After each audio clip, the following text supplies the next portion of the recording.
आज जो हमारे गेस्ट हैं वो इंडिया के लीडिंग स्टॉक मार्केट इन्वेस्टर्स में से एक हैं। Please give a warm welcome to Jimeet Modi.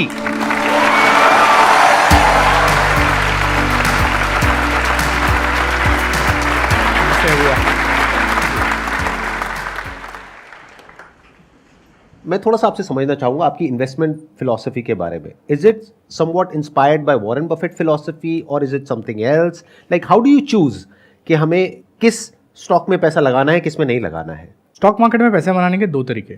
जो एक ट्रेडिशनल तरीका है कि आप कोई कंपनी देखो, वो कंपनी की रिसर्च करो, आप एनुअल रिपोर्ट पढ़ो वगैरह वगैरह, फिर आप डिसाइड करो कि मुझे स्टॉक खरीदना है और आप उसको होल्ड करके उसमें पैसा बनाओ। तो ये ट्रेडिशनल तरीका है।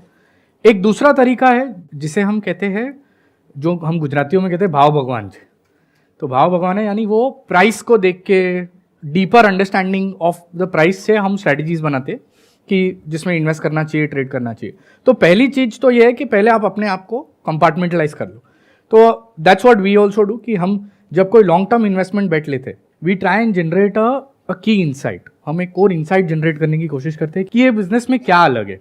Why is this business a great business? Why will this business make money for its shareholders?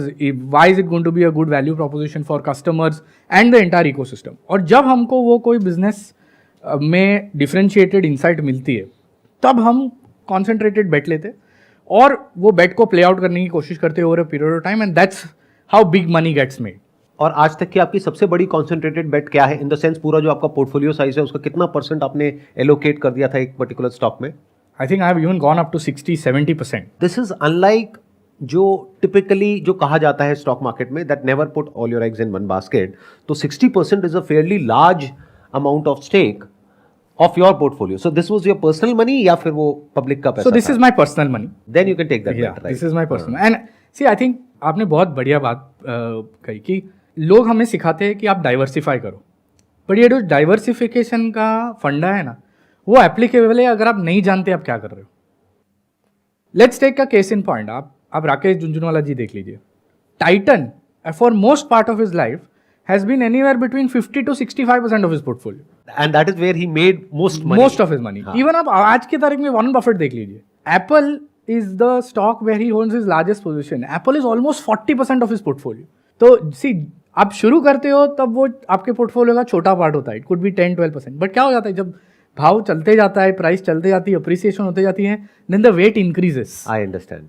So, if you know what you are doing, then concentration of bets is the best way of making big money. अगर आप depth में हो, see because अगर let's take a case, आप खुद आपका business run कर रहे हो, तो you are anyway 100% owner and you know everything about your business in depth. अगर आप वो सेम डेप्थ किसी स्टॉक के लिए या किसी भी सेक्टर के लिए बिल्ड कर सकते हो, तो you can actually go deep. And I often से कि स्टॉक मार्केट में पैसा बनाने का दो तरीका है।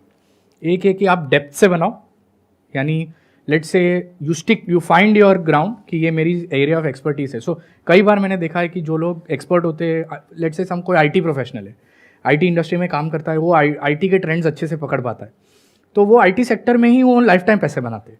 कोई स्टील सेक्टर का एक्सपर्ट है तो वो स्टील सेक्टर में ही पैसा बनाता है साइकिल्स प्ले करके। तो एक डेप्थ का तरीका है, दूसरा है ब्रेथ का तरीका। आपको किसी भी कोई चीज़ की ब्रेथ नहीं है, तो आप बाय एंड लार्ज आप इंडिया पर बैठ ले रहे हो कि आप इंडिया के जो टॉप बिजनेसेस है उसमें आप बेट लो, either by way of direct equity portfolio, या आप किसी इंडेक्स फंड में डाल दो या म्यूचुअल फंड में डाल दो। तो आपको ब्रेथ, जैसे इंडिया कंपाउंड होगी, इंडिया ग्रोथ होगी, you will keep compounding your wealth.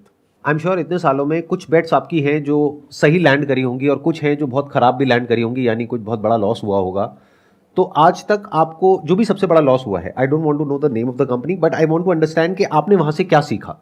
क्योंकि when we talk about taking a bet, no matter आपके पास में कितनी इंफॉर्मेशन है या कितनी क्लैरिटी है या कितनी अंडरस्टैंडिंग है उस बिजनेस की, बट आपको सब कुछ तो नहीं पता है।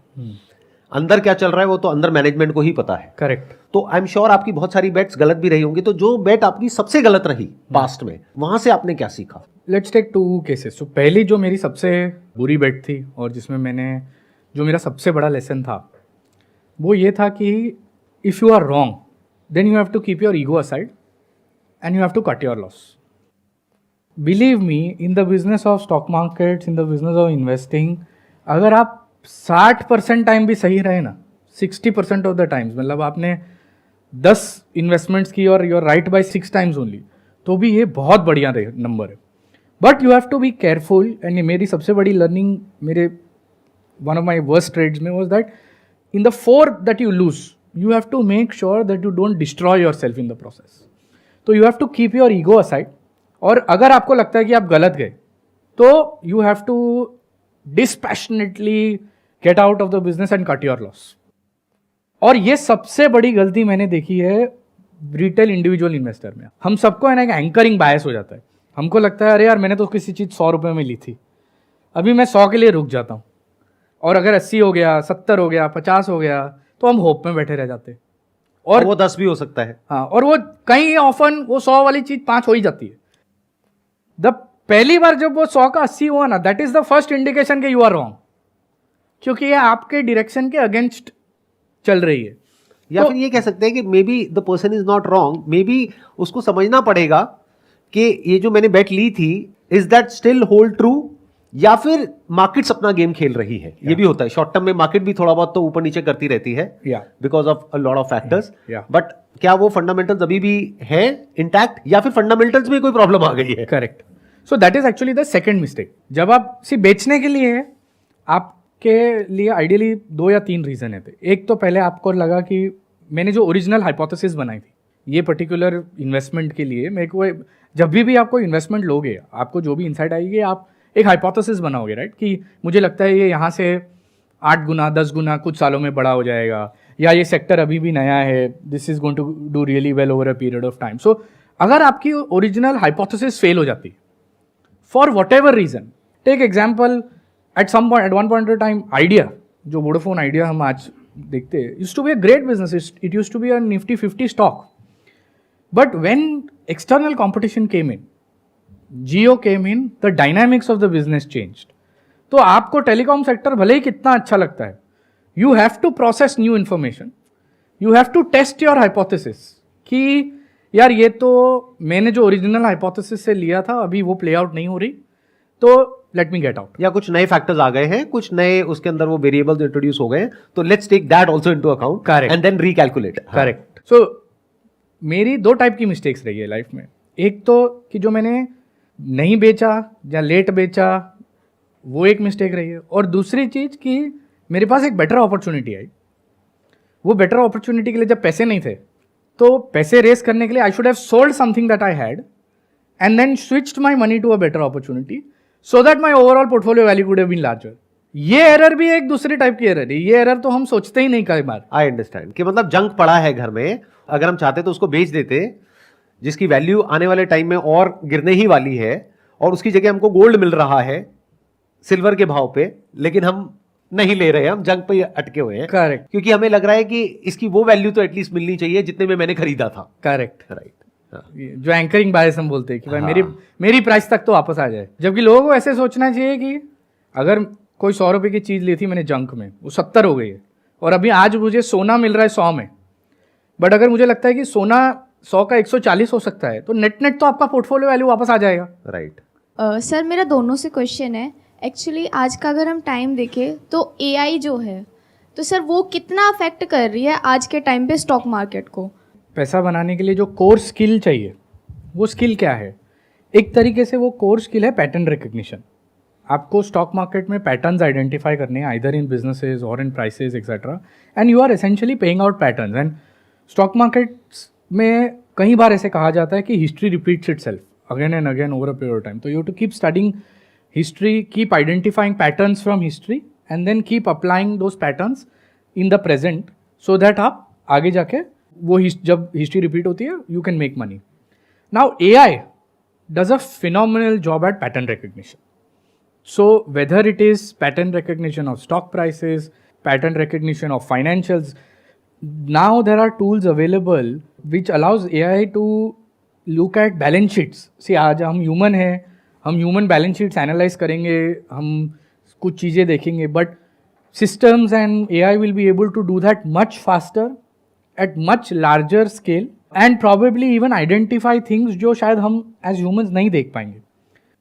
बट ये सिर्फ शुरुआत है. So my sense is that the role of AI in the stock markets will keep going up in pattern recognition, in information analysis, शायद इन्वेस्टमेंट डिसीजन लेने तक ना पहुंचे अभी तक, आई थिंक उसको थोड़ा समय लगेगा और, बट आई थिंक बाकी की जो सारी इंफॉर्मेशन एनालिसिस है, इंफॉर्मेशन गैदरिंग है, वो सारी चीज़ों में AI will become an integral part of investment management. बहुत तेजी से बहुत सारी चीजें डिसरप्ट होने वाली हैं बिजनेसेस में। जो बिजनेसेस पास्ट में बहुत ही कमाल का कर रहे थे, हो सकता है फ्यूचर में उनको दिक्कत आने वाली है, और नए नए बिजनेसेस इमर्ज होने वाले हैं नए नए सेक्टर्स में, ऐसे ऐसे सेक्टर्स में जिनके बारे में हो सकता है आज हमने सुना भी नहीं है। अभी AI को बिल्कुल ऐसा देखो कि एक न्यूबॉर्न बेबी है जिसको देख करके आप डर रहे हो ना, ChatGPT 4, that is just newborn baby. अभी उसी से लोग डर रहे हैं कि ये पता नहीं क्या है। आने वाले 3-4 साल बाद, 5 साल बाद क्या होगा जब वो बेबी बड़ा हो जाएगा, that is beyond our wildest imagination. तो उसका इंपैक्ट बिजनेसेस पे आने ही वाला है। तो हमें समझना पड़ेगा कि किस बिजनेस पे कितना इंपैक्ट आएगा और किस तरह का इंपैक्ट आएगा। तो मैक्रो लेवल पे भी देखना पड़ेगा ग्लोबली क्या हो रहा है, और इंडिया के लेवल पे भी देखना पड़ेगा। उसके अकॉर्डिंग आपको अपने पोर्टफोलियो को रीशफल करना पड़ेगा। तब कह सकते हैं कि आप एक इन्फॉर्म डिसीजन ले रहे हो। लेकिन अगर आप श्योर नहीं हो AI के बारे में कि AI किन किन बिजनेसेस को डिसरप्ट करने वाली है, किसका फायदा होने वाला है, किसका नुकसान होने वाला है, तो बेटर ऑप्शन इज कि आप अपने पोर्टफोलियो को डाइवर्सिफाई करिए। जैसे इन्होंने बताया, जो तरीका है ब्रेथ, मतलब कि आप म्यूचुअल फंड, इंडेक्स फंड, उसमें पैसा लगाइए, उसमें रिस्क कम है, क्योंकि अगर 50 कंपनीज है, एक आध बंद भी हो गई तो फर्क नहीं पड़ने वाला। आप आई थिंक ट्रेडिंग भी करते हैं और लॉन्ग टर्म इन्वेस्टिंग भी करते हैं, आप दोनों करते हैं, राइट? बट ट्रेडिंग मेरे को आज तक समझ नहीं आया पर्सनली, क्योंकि मुझे नहीं पता कि उसमें पैसा कमाते कैसे हैं। मतलब do people actually make money, अगर हम हिस्टोरिकली देखें तो? If you look at, see, Warren Buffett is a very widely celebrated investor because उनकी स्टोरी बहुत वेल पब्लिश्ड है, सालों से चल रही है। But I think there is another gentleman who is a very famous individual who has made his entire money by way of trading. He's a gentleman called Jim Simmons. उन्होंने सालाना he has compounded his capital at a rate of 66% per annum. And कितने लंबे period के लिए? Now, that is where the fun is. So, he has compounded it for 40 years, over I think 35-40 years now, Jim Simmons. And Warren Buffett has held businesses for 30 years, 40 years, 50 years. Jim Simmons की average holding period, कि वो जब कोई stock खरीदते हैं या कोई security खरीदते हैं, उसकी एवरेज होल्डिंग पीरियड आप गेस करोगे, only 1.5 days. They buy something on Monday morning, they'll sell it by Tuesday afternoon. So, point is, trading is an entirely mathematical game. This is very strange, क्योंकि अगर ऐसा है, if it's a mathematical game, then AI based tools can play it much better than a human. Yes, they will, because they will be without emotion. Trading में ना, मैं अक्सर कहता हूँ कि ट्रेडिंग में सक्सेसफुल होने के लिए आपको 3 पहलू पे काम करना पड़े। पहला पहलू है कि आपकी सक्सेस रेट क्या है। You should know that. I think the biggest reason why people don't make money as trader, उनको पता ही नहीं कि भाई मैं कितनी बार सही हूँ, कितनी बार गलत हूँ। सेकंड पहलू इज कि मेरी स्ट्राइक रेट क्या है जब मैं जीत रहा हूँ। तो if I am successful 60% of the times and I am making 2%, तो that is my strike rate, 2% is my strike rate when I am winning. And मेरी फेलियर रेट क्या है, कि if I am losing 1% is my loss. तो if 40% of the times I'm losing 1%, still this mathematics is favorable because आप 60% of the time 2 टका कमा रहे हो, 40% of the time 1 टका जा रहा है आपका, net you will be profitable. नहीं, लेकिन अगर ये इतना ही आसान है तो जो इतने बड़े बड़े बिजनेसेस हैं उनको क्या जरूरत है इतना सरदर्दी लेने की, इतना हेडेक लेने की, इतना बड़ा बिजनेस एम्पायर खड़ा करने की? 66% इज लाइक ह्यूज। तो if you are saying 66% year on year CAGR, तो दैट इज लाइक ह्यूज। तो आज उनकी वेल्थ कितनी है? He must be what, $40-50 billion. But ये हो गई एक case study, and one could be an exception also. But उनके अलावा और ऐसे कितने लोग हैं जिन्होंने बिलियंस ऑफ डॉलर्स कमाए हैं ट्रेडिंग से? He is not the only one. He is the most successful.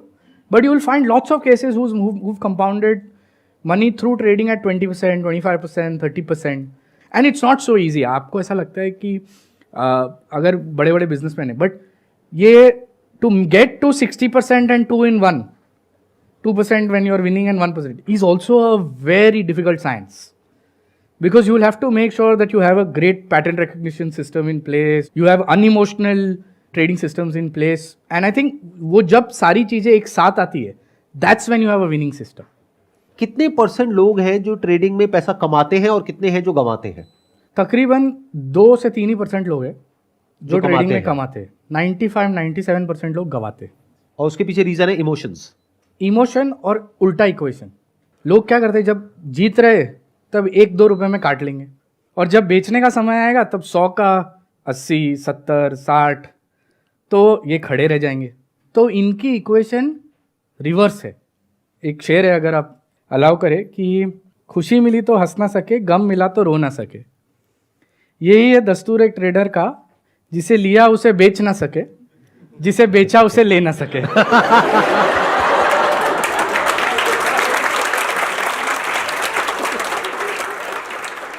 तो आई होप कि अगर ऐसा एक्चुअल में पॉसिबल है, बिकॉज ऑनेस्टली स्पीकिंग मेरे को इसके बारे में ज़्यादा पता नहीं है, ऑल्दो वॉरेन बफेट की जो पूरी की पूरी फिलॉसफी है, उनके जो मेंटोर हैं बेंजामिन ग्राम, उनकी मैंने बुक पढ़ी है इंटेलिजेंट इन्वेस्टर, और उनको मैंने काफ़ी अच्छे से फॉलो किया है, काफ़ी अच्छे से समझा है, और वही मेरी भी फिलॉसफी है आज की डेट में। बट अगर ऐसा एक्चुअल में पॉसिबल है तो आई होप कि फ्यूचर में, और वो फ्यूचर ज़्यादा दूर नहीं है, AI इस काम को ज़्यादा अच्छे से कर पाएगा, क्योंकि it's basically a mathematical problem, and if we can do it automatically then हो सकता है AI बेस्ड जो पूरा का पूरा सिस्टम है वो आने वाले टाइम में बहुत अच्छी रिटर्न्स जनरेट कर सके। बट बड़ा क्वेश्चन मार्क ये है कि अगर कोई इसको क्रैक कर भी लेगा तो क्या वो पब्लिक तक पहुंचेगा या नहीं पहुंचेगा, ये अपने आप में बहुत बड़ा क्वेश्चन मार्क है। क्योंकि अगर एक्चुअल में किसी ने क्रैक कर लिया तो वो पब्लिक को क्यों बताएगा? एब्सोल्युटली, वो तो खुद ही अपनी रिटर्न्स को जनरेट करता रहेगा, और जो पब्लिक तक पहुंचेगा वो जंक होगा। There is a strong possibility, very strong possibility. In fact आप जो बोल रहे हो, Jim Simons fund is close for the public, he only allows himself and his employees to put in the money. तो एक क्लोज ग्रुप हो गया, close group हो गया। देख रहे हो, समझ रहे हो ना आप लोग? आप क्या है, कहीं पे ऐसा कोई टूल देखोगे और बहुत एक्साइटेड हो जाओगे। अरे अगर वो टूल एक्चुअल में इतना अच्छा होता तो जिसने वो टूल बनाया वो आपको $10 में क्यों बेचता? वो खुद ही उस $10 को कंपाउंड करके $10 बिलियन बना लेता। सोचने वाली बात है। मतलब having said that, I am not saying कि सारे ही जंक है, but there is a strong possibility कि जो आप तक पहुंचेगा या आपको जिस तरीके से मार्केट किया जाएगा कि इस टूल को यूज करके आप इतने अमीर हो जाओगे, उतने हो जाओगे, there is a strong possibility उसमें से 99% फ्रॉड हो सकते हैं। तो थोड़ा संभल करके। मैं लास्ट 10 ईयर से इसी में हूँ, इसी फील्ड में वर्क कर रहा हूँ। जैसे कि सिम 7 के बारे में मैं जानता हूँ, वो ऑप्शन में काम करते हैं और उसमें AI पे वर्क कर रहे हैं, और मेरा भी काम यही है। मैं भी AI पे ही वर्क कर रहा हूँ और किसी कंपनी में ही वर्क कर रहा हूँ, क्योंकि ये बात सही है, उनका बहुत अच्छा रिटर्न है और हमारी कंपनी का भी बहुत अच्छा रिटर्न है। आपने पिछले 10 साल में कितना रिटर्न जनरेट किया है? All on average 24-25% per year. आप खुद अपना पैसा लगाते हो इसमें या आप किसी कंपनी में जॉब करते हो? मैं तो जॉब करता हूँ, बट मैं अपना पैसा भी इन्वेस्ट करता हूँ। पहले ये नहीं है कि भाई मेरा नेगेटिव नहीं हुआ। जब मैं पर्सनल कर रहा था तो शुरुआत में नेगेटिव ही हुआ था, अप भी आए डाउन भी आए, लेकिन अब स्टेबिलिटी है। क्या आपने कभी नोट किया कि जब आप कंपनी के लिए जॉब करते हो और जो काम आपको बताया जाता है वो आप करते हो, उसमें ज्यादा अच्छी रिटर्न्स आती है, या जब अपना खुद का पैसा लगाते हो उसमें ज्यादा अच्छी रिटर्न आती है? जब अपना पैसा लगाते हैं तो ज़्यादा अच्छी रिटर्न आती है। आई थिंक इसका उल्टा होना चाहिए। आई थिंक सो, क्योंकि जब अपना पैसा लगाओगे तो इमोशंस बीच में आ गए। हाँ, लेकिन कुछ टाइम पीरियड बाद, जैसे कि अब टाइम काफ़ी ज़्यादा हो गया है, कि मैं बता रहा हूँ कि पहले क्या होता था कि पहले पैसे लगे भी हैं, ऐसा नहीं है, लेकिन अब एक स्टेबिलिटी आ गई है कि समझ आने लगा है मार्केट कि कैसे वर्क करता है। जैसे सर बता रहे थे कि भाई इसमें टाइम पीरियड लगता है। जैसे कि कई लोग आ रहे हैं अब, जैसे सीखना चाहते हैं, लेकिन वो क्या चाहते हैं, जनता है वो चाहती है कि 3 महीने में पैसा डबल कर ले। कई लोग आते हैं कि पूछते हैं, जब मेरे को कई जगह मैं अटक जाता हूँ। जैसे कि अभी आया है ब्लॉकचेन, कोइंस आए हैं, ये सारी चीज़ें आए हैं। अभी रिसेंटली मुझे पता चला कि एक मेरा फ्रेंड आया, वो बता रहा था कि कह रहा है कि मैंने एक इन्वेस्टमेंट कर रहा हूँ, कर दी है उसने, कर रहा हूँ, ये पूछने आया था। फिर वो कह रहा है कि मेरे को पर मंथ 8% रिटर्न आएगा। मैंने कहा पर मंथ 8% रिटर्न, या ये थोड़ा ज़्यादा, कुछ ज़्यादा नहीं हो रहा? ऐसे में अब वो मेरे से पूछ रहा है मैं इन्वेस्ट करूँ ही नहीं करूँ। मैंने पहले पूछा, भाई क्या आपने इन्वेस्ट कर दिया है? कह रहा हाँ। मैंने कहा पैसे आ रहे हैं? कह रहा हाँ, 3 महीने से आ रहे हैं। अब मैं उसे क्या जवाब दूँ कि भाई ये गलत है, क्योंकि मुझे पता है कि प्रॉपर ही गलत है, वो आपको फ्रॉड कर रहा है, और जनता इसके अंदर बहुत जल्दी कूद रही है, डूब रही है, मतलब अपना नुकसान करने के लिए तैयार है। तो बता दो ना कहाँ पैसा लगा रहा है नहीं, वो? मैं पूछना चाहता हूँ कि वो गलत है। नहीं है क्या, कहाँ पैसा लगा रहा है, पहले ये तो बता दो। ब्लॉकचेन में। मेरा तो फंडा लाइफ में बहुत क्लियर है कि आप जब भी वर्ड सुने कि मैं आपको X नंबर गारंटीड रिटर्न दूंगा, तो आपको गारंटी उससे भागना है। दूसरी बात, जब भी कोई आपको गारंटी नहीं बट इंडिकेटिव रिटर्न भी बता देना कि मैं 5-8 जो भी बना लूँ, तो भी भागो। एंड थर्ड चीज, आप कभी भी एक भी रुपए का चेक ना काटे जब तक आपको पता नहीं है कि वो पैसे का एंड यूज क्या है।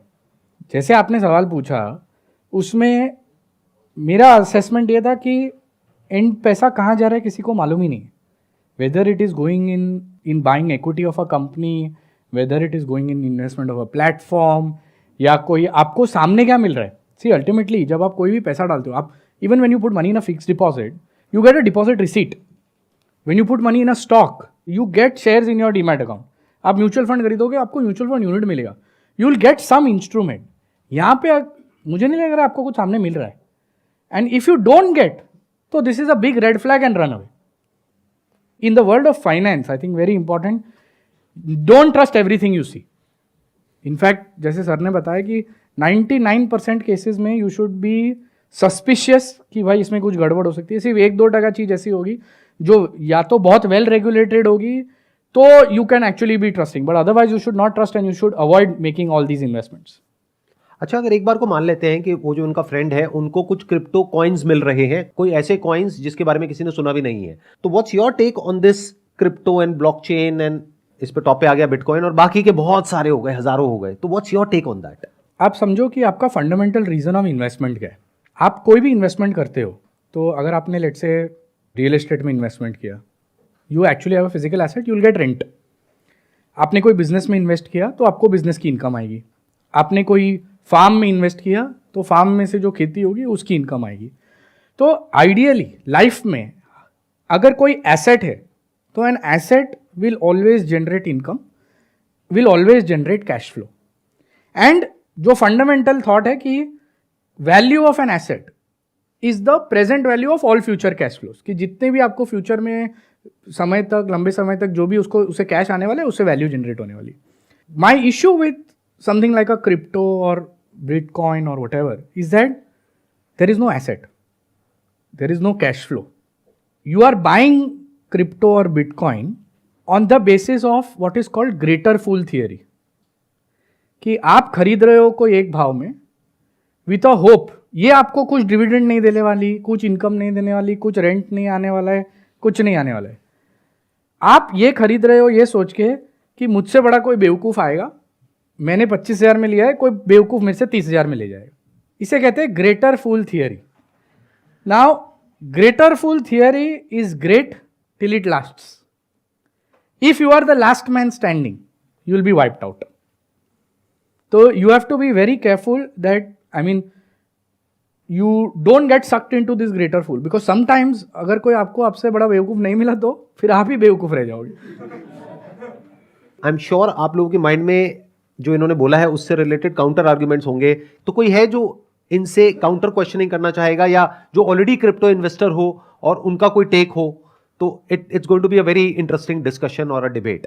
सर मेरा 2 क्वेश्चन है। पहला क्रिप्टो है कि लॉकडाउन के बाद में एक रेस आई थी क्रिप्टो के लिए कि सडनली क्या हुआ था, 400, 500, 1000% ये बढ़ गए थे। क्रिप्टो में बिटकॉइन हो, शिबा इनू हो, डॉग कॉइन हो, उसको प्रॉपर तरीके से रेगुलाइज किया गया और गवर्नमेंट का भी इसमें ओपिनियन आया कि उसमें जो भी आप अर्न करोगे, प्रॉफिट गेन करोगे, उसको आपको टैक्स डायरेक्टली आपके आईटीआर में भरना होगा। तो ये उसके फ्यूचर को लेके एक तरीके से सर्टिफाइड किया गया ना, बैन नहीं किया गया। चाइना में जब बैन हुआ तो इंडिया में उसकी माइनिंग भी शुरू हो गई। मैंने भी किया, थोड़े टाइम के लिए किया। तो ये सारी चीज़ें क्यों की गई जब क्रिप्टो क्या नाम है, एक तरीके से एक गेम था। गवर्नमेंट्स हैव सीन कि स्पेक्यूलेशन तो लॉटरीज में भी होता है, तो government said why should we not tax it. So by putting a tax on crypto trading और investments, the government has not legalised it, the government is just made sure that हमको पैसा बनेगा अगर आपका बनेगा तो। That is one thing. And the second thing कि covid के बाद not just crypto, all asset prices went over the roof because the US Fed in 2020 उन्होंने इंटरेस्ट रेट जीरो कर दी। जीरो कर दी मतलब पैसा फुकट में मिल रहे थे, प्रैक्टिकली 0% इंटरेस्ट रेट पे आपको पैसा मिल रहा है, मतलब you just have to return the capital. and they printed so much money by virtue of they're digitally infusing capital in the ecosystem कि सारे ही एसेट, ना ही क्रिप्टो, इवन शेयर के भाव देख लो आप, जो शेयर की वैल्यू 5 रुपये नहीं थी उनके भाव 50 रुपये, 100 रुपये, 500 रुपये. आप पूरा VC फंडेड वर्ल्ड देख लो, आज सब 90% मार्कडाउन्स ले रहे. कोई $100 मिलियन की कंपनी यूनिकॉर्न हो गई, मल्टी डेकाकॉन हो गई, फलाना ढिकना हो गया. तो the 2020 era resulted in an era of helicopter money, free money, और वो फ्री मनी में सारी चीज़ के भाव बढ़े और क्रिप्टो के भी भाव बढ़े. तो इसका मतलब ये नहीं कि भाव बढ़ा तो अच्छा हो गया. Still it remains a speculative commodity and that's how you should deal with it.